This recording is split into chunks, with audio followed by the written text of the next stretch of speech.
lectura de la epístola a los Efesios. El estudio para este día contempla el capítulo 1 de los versículos 15 al 22.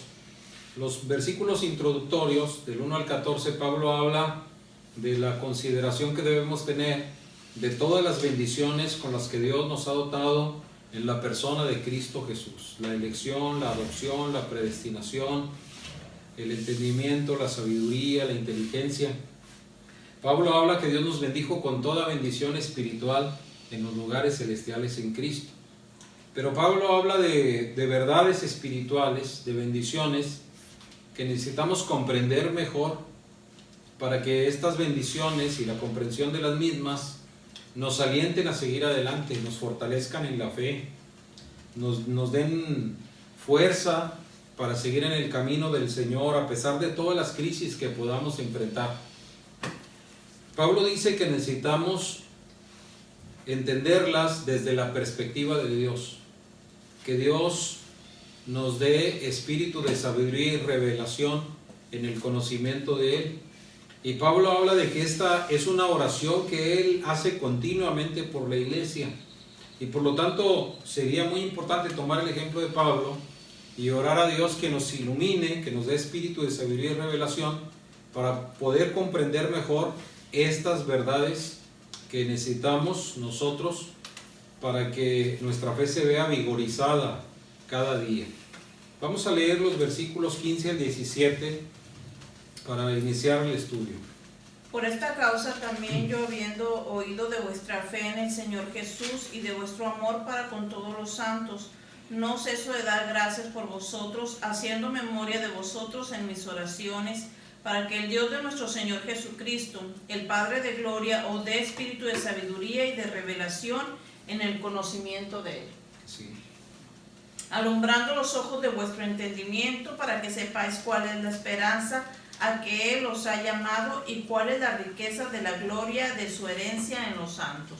¿Se fijan? Entonces Pablo dice que no cesa de dar gracias a Dios y de orar para que los santos recibamos espíritu de sabiduría, de revelación y también recibamos iluminación del Espíritu de Dios.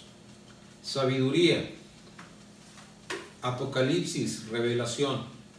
Pero también habla de necesidad de que Dios alumbre nuestros ojos, los ojos no físicos, sino los ojos de la inteligencia, del entendimiento. Ese alumbramiento de Dios, esa revelación de Dios, esa sabiduría de Dios, nos va a hacer entender tres factores muy importantes de las bendiciones de Dios para nosotros, que si nosotros capitalizamos bien estas bendiciones van a ser de gran aliento, no solamente para nosotros, pero también las personas con las cuales nosotros compartimos nuestra fe. Vamos a ver estos tres elementos que el espíritu de sabiduría, revelación e iluminación nos van a ayudar a comprender y a capitalizar mejor. El primero es el entendimiento, la sabiduría y la revelación sobre la esperanza del llamado que Dios nos ha hecho en Cristo Jesús. Para esto leemos el versículo 18, por favor. Alumbrando los ojos de vuestro entendimiento, para que sepáis cuál es la esperanza a que Él os ha llamado y cuáles las riquezas de la gloria de su herencia en los santos. Entonces vean cómo dice Pablo, necesitamos la inteligencia de Dios, el entendimiento alumbrado para comprender la esperanza del llamamiento. Una esperanza magnífica que todavía nosotros no alcanzamos a captar.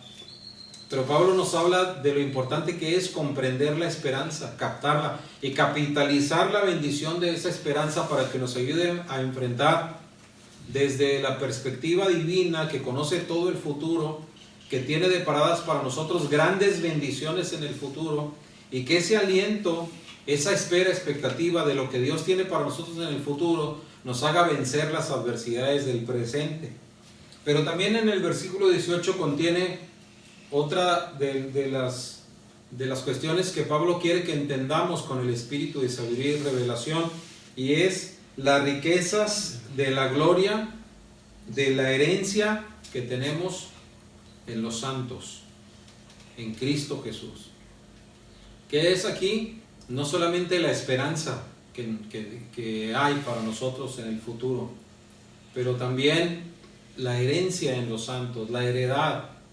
Hemos pasado a formar parte de la familia de Dios. Todas las bendiciones de Dios, de su gloria maravillosa, deparadas para los santificados, ahora son nuestras. Así que no caminamos nosotros en pobreza, en miseria, en necesidad, en soledad. Contamos con todas las riquezas de la gloria de Dios a nuestro favor, y en su momento la provisión de Dios se hace presente de una manera maravillosa. Pero el tercer aspecto es donde quiero yo detenerme un poco a meditar con ustedes. La tercera cuestión en la que Pablo quiere que apliquemos el espíritu de sabiduría y revelación es la operación del poder de Dios en nosotros, que es una operación que se efectuó primero en la persona de Cristo, pero que ahora nosotros también somos beneficiados con esa energía, con esa potencia de Dios. Y para esto vamos a leer el versículo 19, por favor. ¿Y cuál la supereminente grandeza de su poder para con nosotros los que creemos según la operación del poder de su fuerza? Fíjense cómo describe Pablo aquí que seamos capaces de comprender con todos los santos la operación del poder, de la fuerza de Dios para con todos los santos. ¿Cómo se manifiesta el poder de Dios en nosotros? Allí habla Pablo del término supereminente, grandeza, poder y fuerza de Dios. Fíjense bien, ya decir fuerza de Dios es algo magnífico, pero decir el poder de su fuerza se magnifica mucho más. Pero si habla de la grandeza del poder de su fuerza, pues ya es algo superlativo. Pero luego dice supereminente grandeza de su poder, y abajo dice la operación del poder de su fuerza. Está hablando de lo más grande del poder de Dios. Está hablando de lo supremo de Dios, que opera en los santos, dice Pablo. Muchas veces nosotros enfrentamos situaciones en la vida que nos desalientan, porque las enfrentamos desde nuestra fuerza propia, nuestras capacidades intelectuales, los recursos humanos. Pero lo que está diciendo Pablo es, si nosotros pudiéramos comprender mejor que en nosotros no opera cualquier fuerza humana, ni siquiera cualquier fuerza angelical, está operando la supereminente grandeza del poder de Dios en nosotros. ¿Y cuál? Si Pablo quisiera ilustrarnos aquí, ¿cuál fuerza opera en nosotros? Dice Pablo, es la misma fuerza que operó en la persona de Cristo Jesús para resucitarle entre los muertos. Vamos a leer, por favor, el versículo 20 y 21. La cual operó en Cristo, resucitándole de los muertos y sentándole a su diestra en los lugares celestiales, sobre todo principado y autoridad y poder y señorío, y sobre todo nombre que se nombra, no solo en este siglo, sino también en el venidero. Entonces, si se fijan ustedes aquí, dice Pablo, la fuerza que opera en nosotros es la misma que operó en Cristo. Y bueno, nosotros tenemos en la vida de Cristo varios episodios de la fuerza, la operación del poder de Dios en Él. Por ejemplo, en su nacimiento, en su concepción, operó la fuerza del Espíritu Santo. En los milagros, las sanidades, las maravillas que Cristo hacía, operaba el poder de Dios. Pero Pablo no se refiere a la operación del poder de Dios en esas manifestaciones que Cristo operó para beneficio de la humanidad. No, se refiere a la fuerza de Dios que operó directamente en la persona de Cristo. ¿En qué momento? En el momento en que Cristo estaba muerto y tenía que ser resucitado, levantado del sepulcro. El cuerpo muerto, inerte, inactivo de Cristo, ya sepultado, tenía que ser levantado con el poder vitalizador del Espíritu Santo de Dios. Ese poder dice que operó en Cristo resucitándole entre los muertos. Primero lo levantó de la muerte. Después de levantarlo de la muerte, lo elevó hasta el tercer cielo y lo hizo sentarse a la diestra de Dios en los lugares celestiales. Y después de exaltarlo a los lugares celestiales, dice que le entregó un dominio y un honor sobre todos los poderes de este mundo, porque sometió todas las cosas bajo sus pies. Y le dio un nombre que dice que es sobre todo nombre, y principado, y autoridad, y poder, y señorío. Ese poder de Dios que exaltó a Cristo y sometió todas las cosas y todos los enemigos bajo sus pies, también es el mismo poder que puso a Cristo como cabeza de la iglesia. Toda la iglesia está puesta bajo la autoridad de Cristo. Cristo es el líder de la iglesia por un decreto y una operación del poder de Dios. Esto lo vemos en los versículos 21 y 22. Marieli. Sobre todo el principado y autoridad, el poder y señorío, y sobre todo el nombre que se nombra no solo en este siglo, sino también en el venidero. Y sometió todas las cosas bajo sus pies y lo dio por cabeza sobre todas las cosas a la iglesia, la cual es su cuerpo, la plenitud de aquel que todo lo llena en todo. Entonces, ¿qué está diciendo Pablo?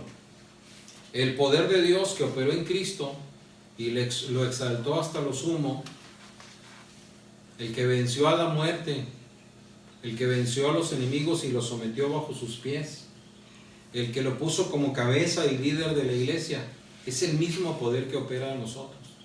Nada más que nosotros tenemos una capacidad limitada para entender esta operación del poder de Dios. Y por eso a veces las preocupaciones nos llevan más allá de lo debido. A veces por eso somos nosotros sobrepasados por la ansiedad. A veces las crisis hacen que nosotros nos aplastemos debajo de ellas y la opresión venga a nosotros. ¿Por qué? Porque no estamos captando las cosas como Dios quiere que nosotros las captemos. Por eso hay que pedirle a Dios espíritu de sabiduría y revelación. Dios, dame entendimiento especial. Ayúdame a comprender el poder que opera en mí, el poder que operó en Cristo. Ayúdame a fortalecerme en el poder de tu fuerza. Ayúdame a confiar en ti. Que los problemas que estoy enfrentando, las luchas y las crisis, Señor, yo no las vea como enemigos invencibles, sino considere el poder que exaltó a Cristo entre los muertos y que considere que todos los poderes de este mundo están sometidos al Hijo de Dios. Y ese Hijo de Dios que está exaltado es Señor nuestro, es dueño y es jefe y es líder de la iglesia, y podemos confiar en su liderazgo y en su soberanía. Le damos la gloria a Dios por ese poder que opera en nosotros. Le pedimos a Dios que nos bendiga con espíritu de sabiduría y revelación e iluminación en el conocimiento de Él. Le pedimos a Dios que nos ayude a fortalecernos en esta bendición sobreabundante, supereminente, de la grandeza de su fuerza. Y le pedimos a Dios que nos convierta en agentes de alivio, de aliento y de esperanza para fortalecer la fe de la gente que se encuentra débil. Que Dios nos ayude y nos socorra, y que Dios nos bendiga fuertemente en este tiempo de necesidad. Padre, en el nombre de Jesús queremos orar para que tu pueblo sea enriquecido con espíritu de sabiduría, revelación y entendimiento. Queremos orar por todos los santos, Señor. Queremos orar por la gente que está pasando por situaciones de enfermedad, de crisis, de necesidad, por problemas que parece que sobrepasan nuestra capacidad de enfrentarlos y que en realidad son muy oprimentes y deprimentes para muchos. Pero queremos que tú, Señor, abras los ojos del entendimiento y nos ayudes a ver desde la perspectiva tuya, con el enfoque correcto, el poder de Dios que está obrando a favor de nosotros, y que confiemos más en ti y nos apoyemos en las promesas de tu palabra, en el nombre poderoso de Jesús. Gracias, Dios. Amén.